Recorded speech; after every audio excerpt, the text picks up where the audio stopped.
सम्मान्य सभामुख महोदय, 2/3 करिब बहुमत प्राप्त सरकारले लगातार 3 वर्षसम्म बजेट प्रस्तुत गर्ने अवसर प्राप्त गरेको छ। यो एउटा विरलै अवसर हो र माननीय अर्थमन्त्रीजीले 3 वर्षसम्म यी बजेट प्रस्तुत गर्दै आउनुभएको छ र यो विशिष्ट अवसर प्राप्त गर्नुभएकोमा म उहाँलाई बधाई ज्ञापन गर्न चाहन्छु। हामी सैद्धान्तिक पक्षबारे मात्रै बजेटको कुरा गर्दैछौँ। त्यसैले बजेट भन्नाले हामीले वार्षिक आय व्ययको अनुमान मात्र नभइकन समग्र देशको अर्थ राजनीतिको विश्लेषण र त्यसको आगामी कार्यदिशा प्रक्षेपण गर्ने एउटा दस्तावेज पनि हो। त्यस हिसाबले हेर्दा अहिलेको यो घडी विज्ञहरूले विचारकहरूले भन्दैछन् once in a century movement, अर्थात् एक शताब्दीमा एकचोटि आउने अवसर भनिरहेका छन्।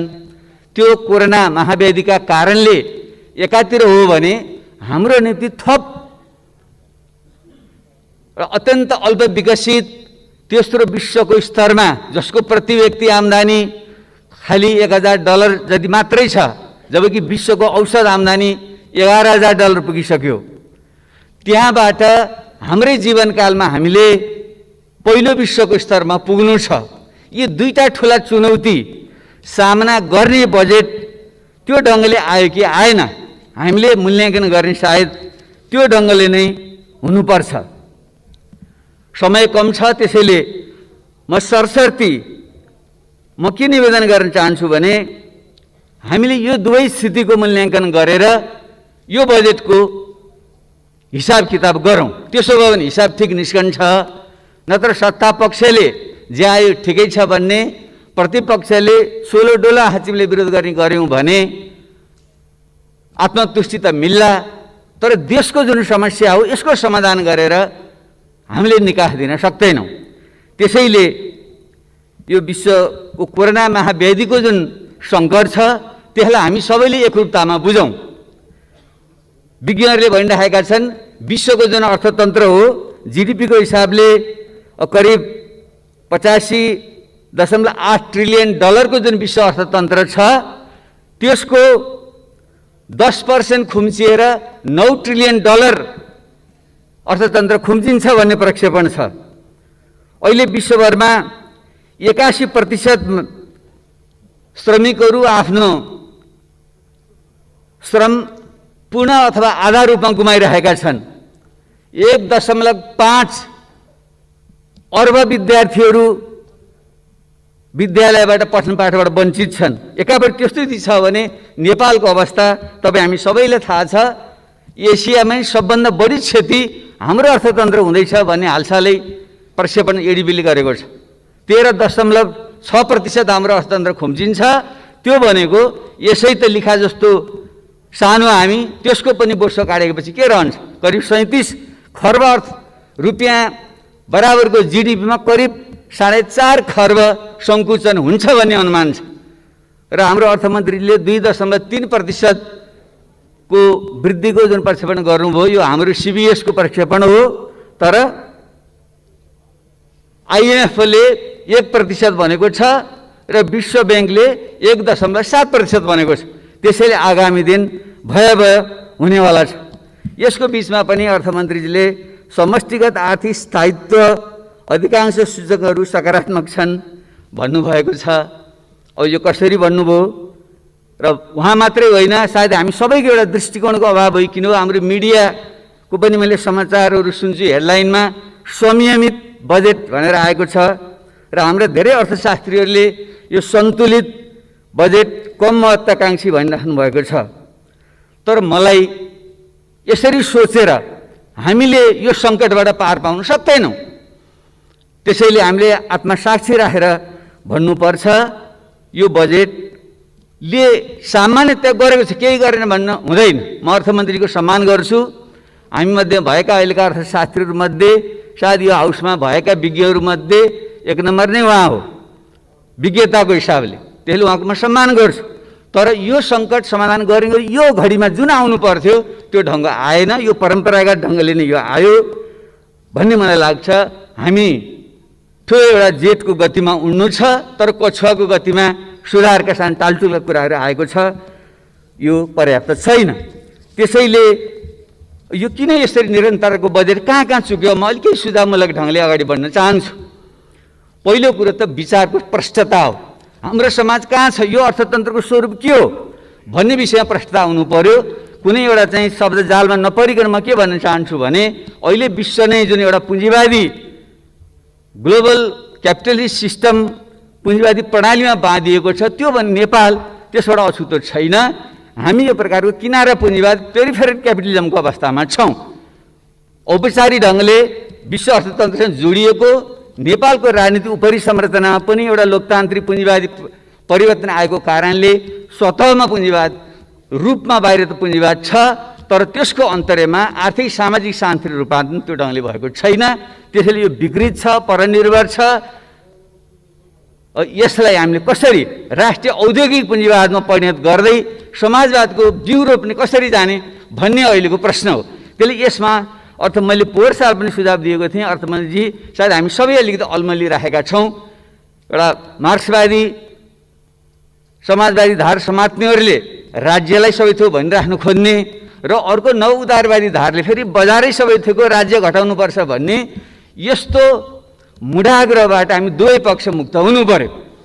त्यसैले यो बजेट चाहिँ त्यसको अलमलमा अहिले पनि परेको छ। वैचारिक समस्या एउटा त्यहाँनिर छ, यसबारे हामी छलफल गर्न सक्छौँ।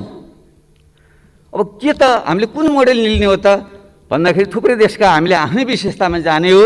म चाहिँ यो पूर्वी एसियाली मोडेल नै हाम्रो निम्ति तत्कालको निम्ति उपयुक्त छ। पुरै बजारलाई छोड्ने पश्चिमा पुँजीवादी मोडेल पनि हाम्रो निम्ति उपयुक्त छैन। राज्यले सबै थोक नियन्त्रण गर्ने हिजोको साम्यवादी मोडेल पनि उपयुक्त छैन। त्यसैले हिजोको जापानले, कोरियाले र अहिले चीनले आफूले कम्युनिस्ट देश भने पनि उसले अपनाएको भनेको एउटा डेभलपमेन्टल स्टेटको चाहिँ मोडेल हो। राज्य र बजारको चाहिँ एउटा समन्वय भूमिका राख्ने मोडेल त्यो हो।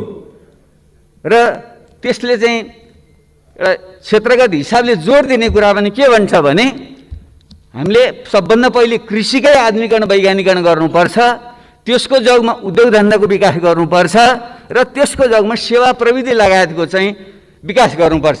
यही क्रममा नै त्यो जान्छ। नेपालको सन्दर्भमा त्यो मेल खान्छ। त्यसैले म माननीय अर्थमन्त्रीले पक्कै पढ्नुभएको छ, मलाई स्मरण गराउन चाहन्छु। जो स्टुडवेलले लेखेको प्रसिद्ध पुस्तक छ, करिब 6-7 वर्ष पुरानो हो, how Asia works, success and failure in the world most dynamic region भन्ने पुस्तक मलाई अत्यन्त सामयिक लाग्छ। यो सन्दर्भ सामग्री बनोस् भन्ने म आग्रह गर्न चाहन्छु। अब यो अरू अर्थमा कसरी परम्परावादी छ, समस्या कहाँ छ भन्दा तपाईँहरू राजस्व जुन हामीले जुन व्ययको निम्ति खर्च आफ्नो आम्दानीको स्रोतको जुन मूल्याङ्कन गर्छौँ त्यो हेर्नुभयो भने विगत 20-25 वर्ष यतामा खासै तात्विक अन्तर छैन। हाम्रो चाहिँ राजस्वको मुख्य स्रोत अहिले पनि आयात व्यापारमुखी छ। त्यसको भ्याट, अन्तःशुल्क, भन्सार कर जोड्दाखेरि करिब 43% त्यसबाट अनुमान गरिएको छ। पोहोर पनि त्यति नै थियो। र अर्को विदेशी ऋण, स्वदेशी ऋण र अनुदानबाट हामीले पोहोर साल पनि करिब 30%, अहिले करिब 35% अनुमान गरेका छौँ। यी दुईटा जोड्नु हो भने 70-75% त हाम्रो यस्तो बाह्य व्यापार अथवा ऋण अनुदान सहयोगमा हामी आश्रित छौँ। र आन्तरिक हाम्रो राजस्वको बडा अचम्म लाग्यो तपाईँहरूलाई, मैले कोट्याएर हेरेँ, जो हामीले मद्यपान धुम्रपान गर्छौँ त्यसमा जुन शुल्क लगाउँछौँ त्यो शुल्कले हाम्रो पोहोर साल 44%, अहिले 5% राजस्व दिएर छ। यसरी जम्मा 80% हामी कि त विदेशी व्यापारमा, कि विदेशीको सहयोगमा, कि त चुरोट र रक्सी बेचेर त्यसबाट आएको आम्दानीमा 80% हाम्रो आम्दानी भएपछि त्यसले बन्ने अर्थतन्त्र के होला भने योमा परिवर्तन आएन।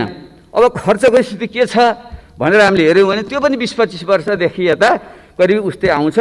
गत वर्ष अहिलेको तुलना गर्दा साथीले हेरिसक्नु भयो होला मान्यज्यूहरूले, साधारण खर्च पोहोर 62% थियो, अहिले बढेर 64.4 भएको छ। विकास खर्च पोहोर 26 दशमलव समथिङ थियो, अहिले 23 समथिङ भएको छ, झरेको छ। र ऋण भुक्तानी पोहोर करिब 11% थियो, अहिले 12% छ। उस्तै छ, हामी जहाँको त्यहीँ छौँ। हामी दौडिएर जस्तो लाग्छ, चक्रवातमा जति घुम्यौँ त्यहीँ घुमिराख्ने हो, हामी घुमिरहेका छौँ त्यहीँ।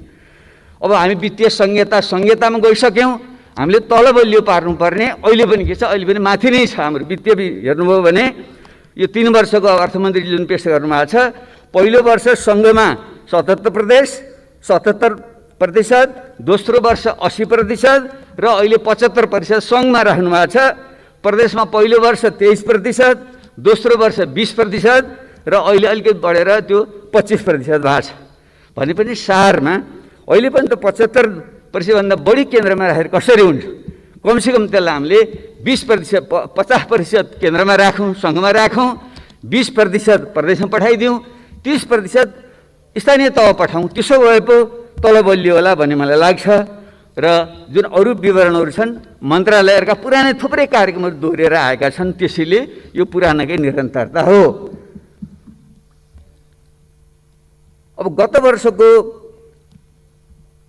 र अहिलेको स्थितिमा आएको चाहिँ कोभिड-19 मुख्य समस्या भएको हुनाले स्वास्थ्य क्षेत्रमा जीवनको प्रश्न भएको, बाँच्न पाउने अधिकार नै प्रमुख चिज भएको हुनाले त्यसमा फोकस हुनु पर्थ्यो। सैद्धान्तिक रूपमा त्यो भएको छ, भएन म भन्दिनँ। तर त्यसको समाधान के त भन्नेको राम्रो योजना बनिएको छ। केन्द्रमा हस्पिटल, प्रदेशका हस्पिटल, स्थानीय तहको बनिएको राम्रै छ। तर के त्यही अनुसार हामीले बजेट विनियोजन गऱ्यौँ त भनेर हेर्दा स्वास्थ्य क्षेत्रको बजेट विनियोजन गत वर्ष 4.84% थियो, 68.78%। यो वर्ष 90 अरब भएको छ, त्यो भनेको 6.1% हो। जबकि स्वास्थ्य क्षेत्रमा कमसेकम 10% लगानी गर्नुपर्छ भन्ने मान्यता छ। हामी त्यसको आधा पनि पुगिरहेका छैनौँ।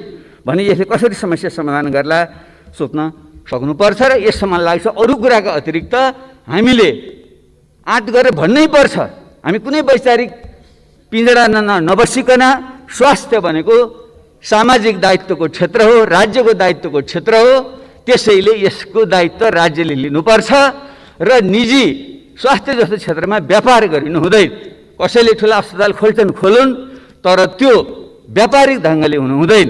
र एउटा विशुद्ध परोपकारी ढङ्गले गर्छ भने ठिक छ, व्यापारको निम्ति स्वास्थ्य जस्तो क्षेत्र छोड्नु हुँदैन। यसमा हामीले हस्तक्षेप गर्नै पर्छ। त्यसले यो हुनुपर्थ्यो, भएन भन्ने मलाई लाग्छ। र अर्को दोस्रो, यस्तो सङ्कटको बेलामा सबैले खोजेको चाहिँ फेरि राहत र तत्कालीन राहत। जसले चाहिँ रोजगारी गुमाएका छन्, जसले खानपान पाएका छन्, त्यसको विषय प्रमुख कुरा हो। र यसमा चाहिँ अर्थतन्त्र जुन ध्वंस भएको छ, यो कसरी उठाउने भन्ने विषयमा विभिन्न सिद्धान्तहरू छन्। एउटा चाहिँ परम्परागत रूपमा आर्थिक सङ्कट आयो भने त्यो चाहिँ एल सेपले जान्छ अरे। एल जस्तो भएर अलि आएन, यसरी जुन तल ओर्लन्छ, यसरी ओर्लिएको चाहिँ यसो बिस्तारै माथि जान्छ भन्ने चाहिँ सिद्धान्त हुन्छ। तर यो कोरोना महामारी जस्तोमा त्यस्तो नभइकन यो भी सेपको हुन्छ, स्वाट्ठ घट्छ। र यसको यदि भ्याक्सिन खोपहरू पत्ता लगायो भने सट्ठ माथि पनि जान सक्छ। अब त्यो एउटा सम्भावना हो। अर्को सम्भावना यो स्वाट्ठ झर्छ, तर फेरि यु जस्तो भएर यस्तो भएर जान्छ भन्ने अर्को सम्भावना छ। र तेस्रो सम्भावना छ, जो गत पहिलेको त स्पेनिस फ्लूको बेलामा भएको थियो, यो चाहिँ डब्लु सेपले 160 झर्छ, 60 माथि जान्छ, फेरि 60 झर्छ, फेरि माथि जान्छ। यस्तो डब्लु सेप पनि हुनसक्छ भन्ने छ। त्यो अहिले हामीले भन्न सक्दैनौँ। त्यसले यस्ता अनुमानको आधारमा हामीले चाहिँ राहतका प्याकेजहरू तत्कालको निम्ति एउटा र दीर्घकालको पुनरुत्थानको निम्ति अर्को ल्याउन सक्नुपर्छ। र हाम्रो सन्दर्भमा अर्को थप विषय चाहिँ के हो भने, जुन 60 लाखभन्दा बढी हाम्रा चाहिँ श्रमिकहरू विदेशमा छन्, तिनीहरू सिपसहित, केही ज्ञानसहित, केही सम्पत्तिसहित जो फर्कँदैछन्, तिनलाई तत्काल हामीले यहाँ ल्याएर स्वास्थ्य लगायतको क्षेत्रमा ध्यान दिने र त्यसको उपयोग गरेर अर्थतन्त्र ठुलो रूपान्तरण गर्ने एउटा सम्भावना हुनुपर्छ। त्यसको चाहिँ सँगसँगै हामीले कार्यक्रम आउनु पर्थ्यो। र अहिले राहत वितरणको बेलामा हामीले एउटा दीर्घकालीन के काम गर्न सक्थ्यौँ भने, जो मानिसहरू अहिले बेरोजगार भएका छन्, खान नपाएर बिचल्ली भएका छन्, पूर्ववक्ता मान्यले भनिसक्नुभयो, मलर सदा, सूर्यबहादुर तामाङ, वीरेन्द्र यादव त भोकले मृत्यु भएकै हो नि। त्यसैले यो त रिपोर्ट भएको कुरा, अरू रिपोर्ट नभएका यस्ता मृत्यु कति भएका छन्। त्यसैले तिनको को निम्ति हामीले यस्तो टुक्रे टाक्रे खालको राहतले हुँदैन छ, तर टुक्रे टाक्रे छरिएको छ। त्यसले म त के भन्न चाहन्छु भने यस्तो होइन, हामीले एकीकृत ढङ्गको चाहिँ एउटा प्याकेज चाहिँ बनाऊँ। त्यसको निम्ति सबभन्दा पहिले यस्ता राहत प्राप्त गर्नुपर्ने मान्छे को हुन् त्यसको अभिलेख हामीलाई चाहियो। स्थानीय तह मार्फत एउटा चाहिँ सर्वपक्षीय संयन्त्र बनाऊँ, किनकि हाम्रो अत्यन्त दलीयकरण भएको कारणले हामीले आफ्नो नजिककालाई चाहिँ हुने खानलाई पनि राहत बाँड्छौँ र गरिबले चाहिँ नपाउने जुन अवस्था, त्यसमार्फत स्थानीय तहले चाहिँ त्यसको अभिलेख चाहिँ गरोस् र त्यसलाई डिजिटलाइज गरौँ र ब्याङ्क प्रणाली मार्फत चाहिँ सिधै उनीहरूले चाहिँ क्यास ट्रान्सफर नगद चाहिँ उनीहरूलाई पठाइदिने त्यो व्यवस्था हामीले गर्न सक्छौँ। त्यसो गरियो भने मैले मोटामोटी हिसाब निकालेको थिएँ, अहिले हामीले चाहिँ करिब 17% गरिबको रेखामुनि मान्ने हो भने त्यो करिब 10 लाख परिवार हुन्छ। ती 10 लाख परिवारलाई महिनाको 5,000 का दरले ब्याङ्कमा चाहिँ हालिदिने हो भने करिब 60 अर्ब भए पुग्छ। जबकि 1 खरबभन्दा बढी हामीले अहिले यो सामाजिक सुरक्षामा खर्च गरिराखेका छौँ। त्यसले त्यसैमा यही रकमभित्रबाट त्यो व्यवस्थापन हुनसक्छ। उदाहरणको निम्ति हामीले वृद्ध भत्ता दिएर मेरो बालाई वृद्ध भत्ता किन चाहियो भने त्यो रोक्न सक्यो भने त अर्को मान्छेले पाउँछ नि। त्यसैले एकीकृत ढङ्गले चाहिँ यसरी चाहिँ एउटा बनाएर हामी जान सक्यौँ भने त्यो हुनसक्छ। त्यसकारण धेरै मोडेलहरू छन्, म अहिले त्यहाँनिर जान चाहिनँ। अब त्यसैले म अब कहाँनिर आउँछु भने अहिले केही सुझाव ढङ्गले मलाई समयले बिदा दिँदैछ। त्यसैले मैले केही 5-7वटा 8-10वटा केही पोइन्ट मैले भन्न खोजेको थिएँ। यसको साँच्चै नयाँ ढङ्गले जाने हो भने के गर्ने त? यो राजस्वको अवस्था पनि यस्तो बेहाल छ, हामीले भएको राजस्वलाई ठिक ढङ्गले खर्च गर्न सकेका छैनौँ। यसमा के सुधार गर्ने भन्दा 1 नम्बर त म भन्न चाहन्छु, हामीले सम्पत्तिको अभिलेखीकरण गरौँ। हाम्रो कृषि प्रधान जुन अर्थतन्त्र हो, बाबुबाजीको पालादेखि कति सम्पत्ति हो भने हाम्रो थाहा छैन। त्यसैले त्यसको अभिलेख गरौँ, कम्प्युटराइज गरौँ र सम्पत्ति माथि पनि कर लगाउनुपर्छ हामीले। नत्र त्यसले गर्दा के भइदियो भने जमिन बाँझो राख्ने, अरबौँ मूल्य बराबरको जमिन छ, 1 पैसा ट्याक्स तिर्ने सम्पत्ति गरेर हाम्रो छैन। अनि त्यो त सदुपयोग भएन। अनि विदेशबाट ल्याएको पैसा पनि मान्छे जमिन किन्छ कि घर बनाउँछ, त्यो घरको पनि हामीले उसले केही पनि कर तिर्नु पर्दैन। जसले व्यवसाय गर्छ त्यहाँ कर तिर्ने, तर सम्पत्ति थुपार्न कर नलाग्ने भने त हाम्रो आफैसँग छैन त। हामीसँग खरबौँ रुपियाँ त यहीँ छ नि। एउटा त्यो गर्नु पर्यो र अर्को सम्पत्ति घोषणा गरौँ। देवेन्द्रराज पाण्डेले अर्थमन्त्री छँदा 47 सालमा अगाडि सार्नुभएको थियो र मैले 65 सालको बजेटमा यो आफै स्वयं घोषणा गरौँ भनेको थिएँ। मैले कानुनी सुरक्षा दिउँ, कालो सेतो नभनौँ एकचोटिलाई, र सबैले सम्पत्तिको अभिलेखन गरौँ र अनि क्रमशः एउटा प्रोग्रेसिभ ट्याक्स हामीले लगाउँ। त्यसो भयो भने हाम्रो राजस्व बढ्छ र यस्तो प्रकारको समस्या रहँदैन। एउटा सुधार यो गरौँ। र दोस्रो सुधार हामीले कृषिमै हामीले आधुनिकीकरण गर्ने सब भन्यौँ। कतिपय राम्रै कुरा आएका छन्। कृषि मन्त्री पनि युवा हुनुहुन्छ, निकै जाँगरिलो मान्छे पनि हुनुहुन्छ, धेरै अपेक्षा पनि गरिएको हो। तर धेरै कुरा राम्रो आए, तर गाँठी कुरा चाहिँ आएन, मुख्य कुरा आएन। हाम्रो गाउँहरू त हजुरबाले सुनाउनुहुन्थ्यो, गरिबको घरमा कोही पाहुना आयो भने बुढाले भन्थे, बुढी ओछिन्ला त लाला भन्दाखेरि बुढीले भन्थिन् अरे दौरा आफू लाउने के को ओछिन्ला भन्थिन् अरे उनले। भने किसानले त पहिले त जमिन चाहियो नि, जमिन हामी बाँझो राखेका छौँ। हाम्रो चाहिँ 100औँ बिघा हुने मान्छे तपाईँ हामीमध्येकै जमिन त्यतिखेर गएको छ। अनि त्यसको सदुपयोग गर्ने मान्छेले त्यो दिन परेन। त्यसैले यो प्राकृतिक साधन स्रोत, पानी, जमिन, जङ्गल लगायतका जुन प्राकृतिक साधन स्रोत हुन्, यसलाई एउटै झड्कामा हामीले राष्ट्रियकरण गरौँ अथवा समुदायीकरण गरौँ र व्यक्तिलाई भोगाधिकार दिउँ। यो सुधार नगरेसम्म कृषि क्रान्ति हुँदैन, जति कराए पनि हुँदैन। यो मैले भन्न चाहेँ।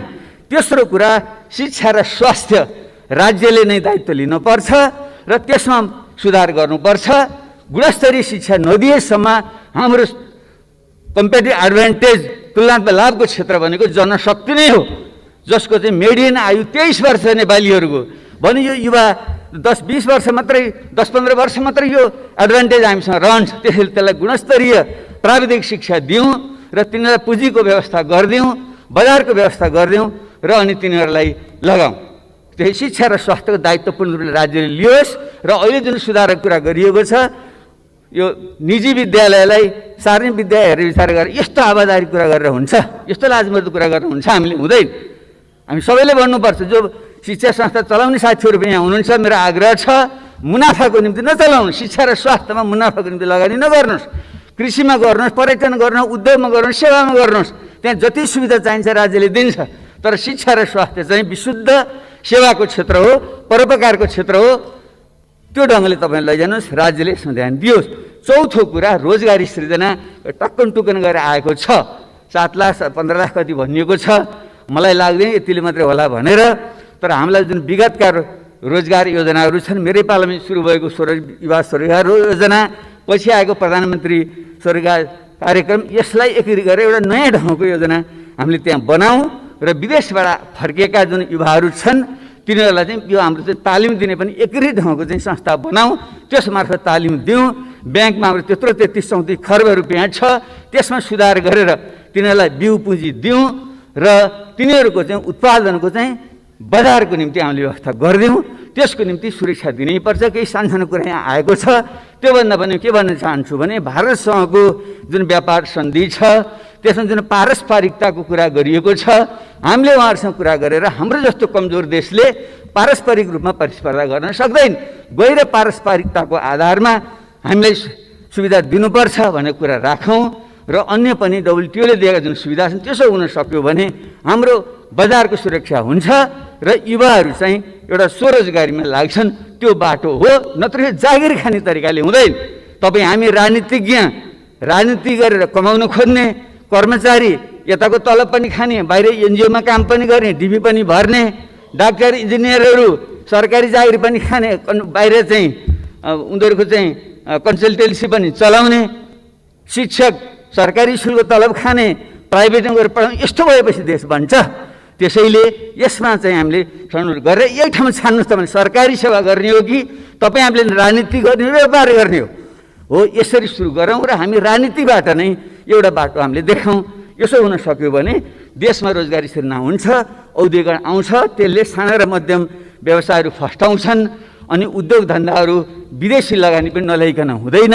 जुन अहिलेको यो कोरोना महामारीले यो जुन भ्यालु चेन मूल्य श्रृङ्खला भत्काउँदैछ, मान्छेले नयाँ नयाँ ठाउँ खोज्दैछन्। हामी भारत र चीनको जुन ठुलो बजारको बिचमा छौँ, हामीले केही सुविधा, केही ऐन कानुनमा परिवर्तन, लगानी मैत्री वातावरण बनाऊँ भने ठुलो लगानी आउन सक्छ। त्यसलाई पनि हामीले ध्यान दिउँ।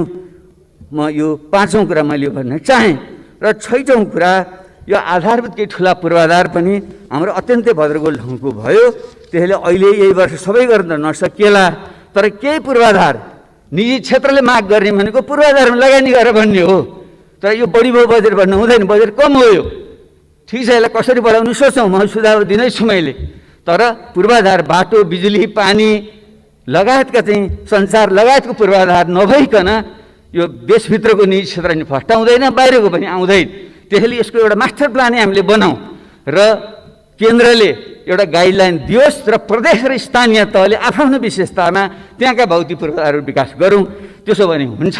र काठमाडौँ उपत्यका जस्तो काठमाडौँ, ललितपुर, भक्तपुर, कीर्तिपुर, ठिमी लगायत यस्तो सांस्कृतिक सम्पदा भएको ठाउँ हामीले बर्बाद गर्दैछौँ। त्यसले अब यहाँ काठमाडौँमा फेरि नयाँ सहर बसाल्ने होइन। हामीले फास्ट ट्र्याक बढी छिटो बनाऊँ र त्यसको भयो भने कन्जेक्सन चाहिँ उता हेटुँडा उतापट्टि सर्छ। यहाँ जुन 4वटा सहर बनाउने भन्ने कुरा छ त्यो गर्नु भएन।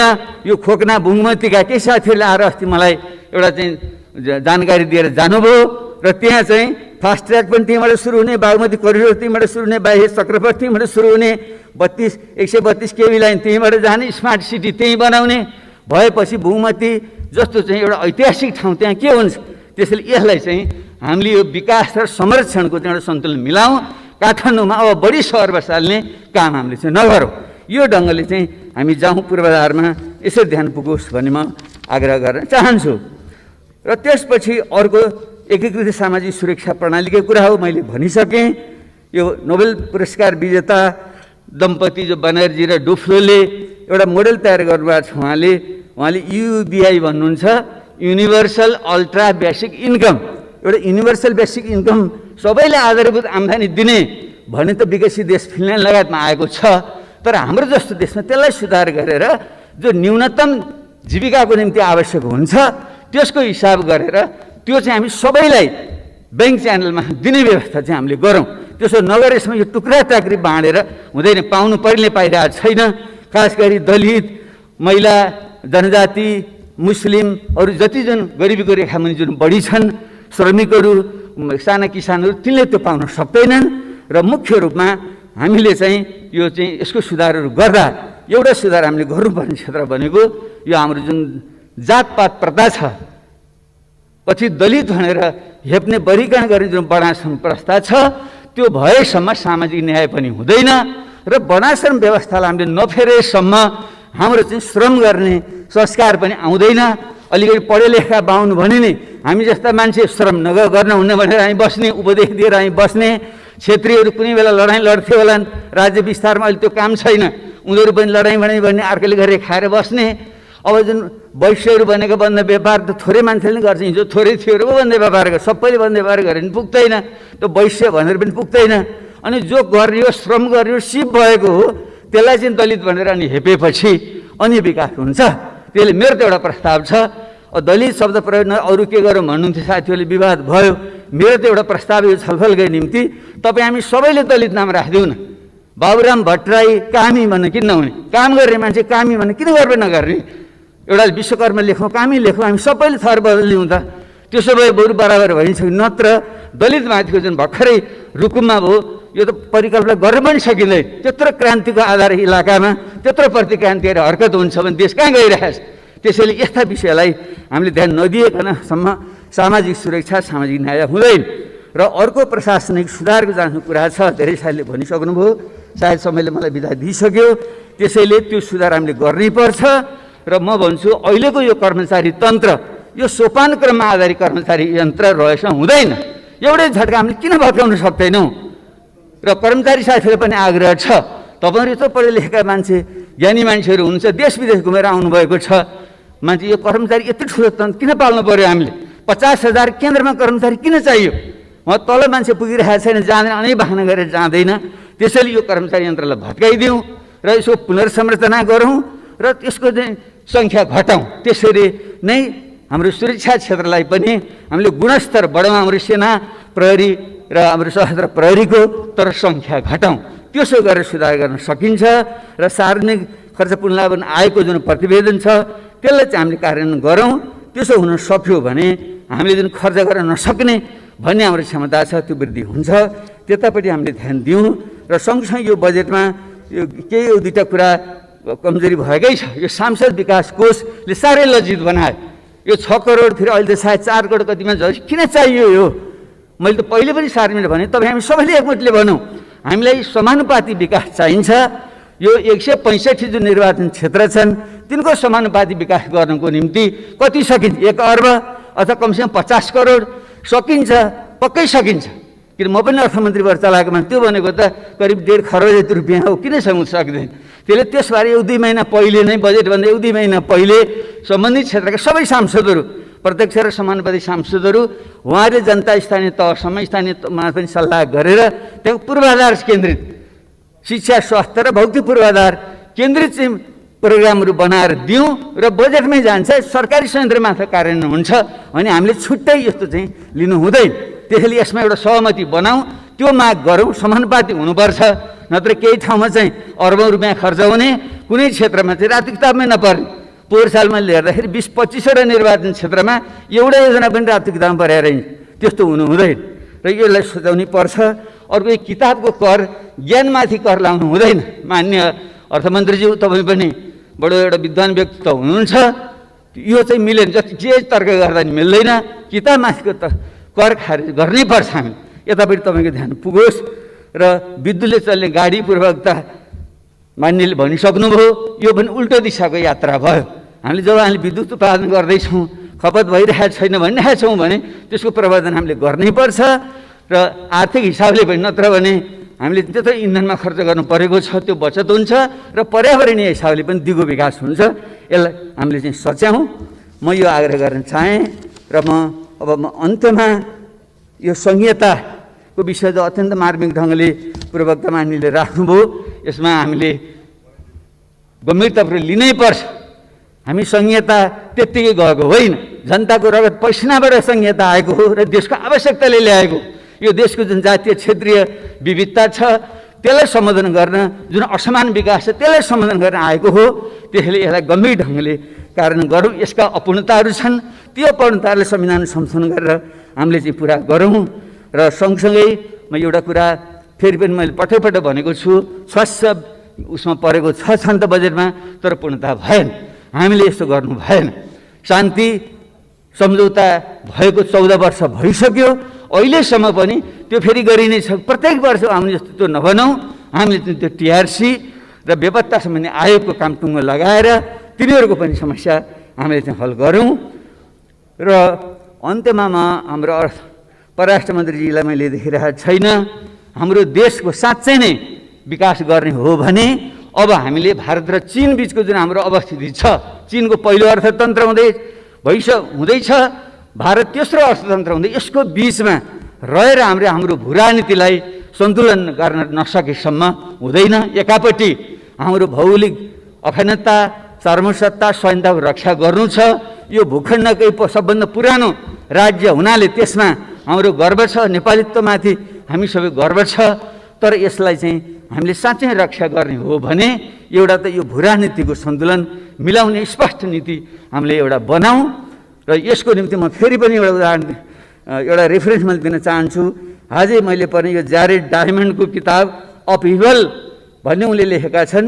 र त्यस upheaval how nations cope with crisis in change भनेर 7वटा देशहरू, America, Japan, Germany, Finland, Chile, Australia लगायतका देशहरूले कसरी आफ्नो सङ्कटबाट पार गरेर आफ्नो देशलाई अगाडि बढाए भनेका छन्। तीमध्ये फिनल्यान्ड जस्तो जो अमेरिकाको यो रुसको चाहिँ पुरै अर्ध उपनिवेशवाद भएर बस्यो।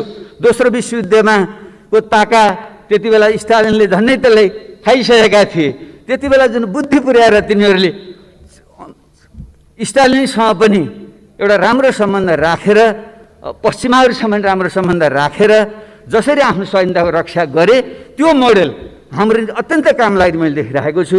त्यसैले यो ढङ्गले जाउँ। अहिले हाम्रो जुन लिपुले, कालापानी लगायतको क्षेत्रको सुगौली सन्धिले हामीले दिएको हाम्रो भूभाग हो, त्यसमा कुनै विवाद छैन। आमा र मातृभूमि प्रतिको लोयल्टी नहुने मान्छे हुँदैन। त्यसैले त्यसमाथि हामीले शङ्का गर्नु हुँदैन।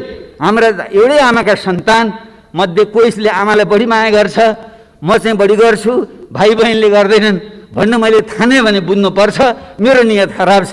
मैले अंश बन्नमा हेराफेरि गर्दैछु। त्यस्तै एउटै देशका विभिन्न जाति समुदाय मध्ये एउटा देशभक्त अर्को देशद्रोही भन्न थाल्यौँ भने त्यहाँ बुझ्नुपर्छ।